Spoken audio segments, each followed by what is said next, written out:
¿Qué tal mis amigos? ¿Cómo están? Espero que todos estén muy bien y bueno, vamos a tratar de resumir esto en 6 minutos. Antioquia nace en 1541, ¿cierto? Y nace como una provincia, nace una provincia aparte, pero hay que decir que fue el primer poblamiento oficial de este territorio, incluso de la Gran Colombia, en San Sebastián de Urabá, actual Necoclí, después en Santa María, en la actual Capurganá, Chocó, y de ahí empieza un proceso de poblamiento hacia el interior, y por eso Antioquia desde más de 400 años se le permite tener salida al mar, ¿sí? Y todo esto gracias a ese poblamiento, a esa mezcla que se empezó a suceder. Incluso eso fue años después de que Colón tomara o llegara a América en 1492, porque esto empezó a pasar cerca al 1500. Y de ahí, porque todo esto, el suelo pisado era suelo reclamado, tenía pertenencia, era suelo adquirido. Y era por eso entonces, chicos, que se podía decir que Antioquia incluso se le pinta y oficialmente tiene el mapa. Todo esto, chicos, hace pensar que Antioquia entonces tiene un inicio demasiado amplio, un inicio demasiado grande, y desde ahí se empieza a forjar una idea de independencia. El antioqueño nunca ha querido pertenecer a más nada, porque es una identidad que se lleva forjando, y algunos pobladores querían una independencia porque no querían estar subyugados a ningún imperio ni a tanto impuesto. Y es así como antes de 1800 se forma la primera rebelión, que sería la rebelión de los comuneros, ¿sí? Y se crea entonces en ese momento una gran, digamos, discrepancia, y es la primera en América Latina, por encima de cualquier otra rebelión, y es de donde Antioquia, en Marinilla, se crea entonces el primer grito de independencia de las Américas. La primera constitución también fue la de Antioquia, y la primera república literalmente también se podría decir que fue la de Antioquia. Y todo esto, chicos, pasó en un tiempo donde anteriormente los que tenían un poco más de bulla eran los virreinatos, debido a que Antioquia perteneció a la Real Audiencia de Santa Fe, que pertenecía al virreinato del Perú, y de ahí salía entonces toda la lejanía con Lima, se crea el reino de Granada y el reino de Nueva España, y de ahí se crean los nuevos virreinatos, y ya digamos se separa de Perú, y queda entonces Antioquia en el virreinato de Nueva Granada. De ahí se crean otras provincias, pero Antioquia ya estaba ahí. De ahí, chicos, se independiza y se crea la Gran Colombia en 1822 aproximadamente. De ahí sucede de que se separan porque el centralismo bogotano siempre ha sido realmente el problema más inmenso que ha tenido la unificación de federalistas y centralistas. Incluso hubo una guerra, murió mucha gente en la batalla de Chorros Blancos, que fue antes de la Gran Colombia, que fue cuando definitivamente se independiza toda la Nueva Granada. Pues ya habían matado también a José María Córdoba por querer liberar Antioquia.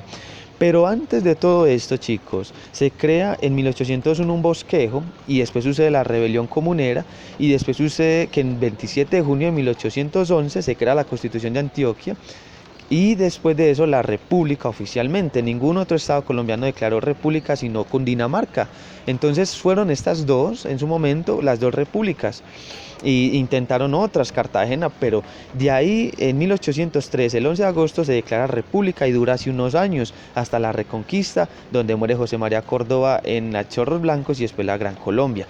Miren, desde incluso donde comienza el centralismo, el federalismo a dar guerra, es Antioquia y Bogotá las que no se han llevado bien desde hace muchísimo tiempo, y debieron haber partido cobijas hace rato porque fueron repúblicas. Y de ahí pasa entonces, ¿qué sucede? Pues lo que tiene que pasar como siempre, un yugo, y se crea un centralismo, y de ahí se disuelve la Gran Colombia 10 años después.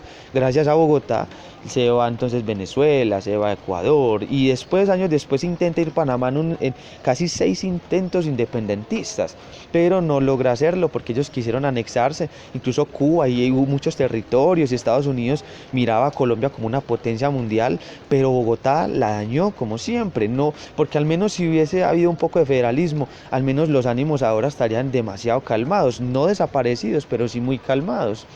Y después de eso, chicos, sucede pues lo de siempre. Le quitan la salida al mar a Antioquia, ¿sí? Antioquia, para recuperar su soberanía al mar, le toca entregar el Viejo Caldas, y pues gran parte de la colonización. Antioquia la han querido desmembrar, y anteriormente monté algo donde les explicaba acerca de esto, de que incluso actualmente lo quieren volver a hacer, porque es que quieren repetir la historia, porque saben qué es lo que quiere Antioquia realmente. Y de ahí, chicos, se crea entonces un Estado libre y soberano, que ahí es donde muchos se basan en decir pues que de ahí donde sale todo y que todos tienen derecho entonces en independizarse. No, eso pasa en 1858. Desde ahí se le da la oportunidad de hacer Antioquia, a Colombia de ser una federación, pero se disuelve porque ellos creían que no, que eso no podía ser así, que tenía que ser un centralismo. De ahí Antioquia se convierte en un estado, en un departamento, perdón, y se le devuelve su salida al mar pues con el consenso que se hizo con el viejo Caldas, pero se le quita más territorio, pasa de 67.000 a 63.000 kilómetros cuadrados, que es los que actualmente tiene. Pero Antioquia ha querido seguir y seguir saliendo y participa en políticas. Antioquia da mucho crecimiento, incluso tenemos ya muchos temas de cómo Antioquia ha aportado a este país, y sigue y sigue y sigue hasta nuestros días, donde Antioquia realmente quiere declarar su soberanía por última ocasión. Ya no queremos realmente pertenecer a una república que ha sido opresora, y ya después de haber declarado independencia de en ese entonces ser el opresor. Entonces es increíble cómo nos anexan de esa manera centralista, y es por eso que Antioquia debe recuperar ese baluarte y buscar su estatus como nación, recuperarla, reivindicar la historia, que es lo que siempre les hemos tratado de decir a todos ustedes realmente. Entonces, chicos, espero que les haya gustado. Faltaron algunos otros detalles, pero aquí se trató de resumir absolutamente todo. Que estén muy bien y hasta la próxima.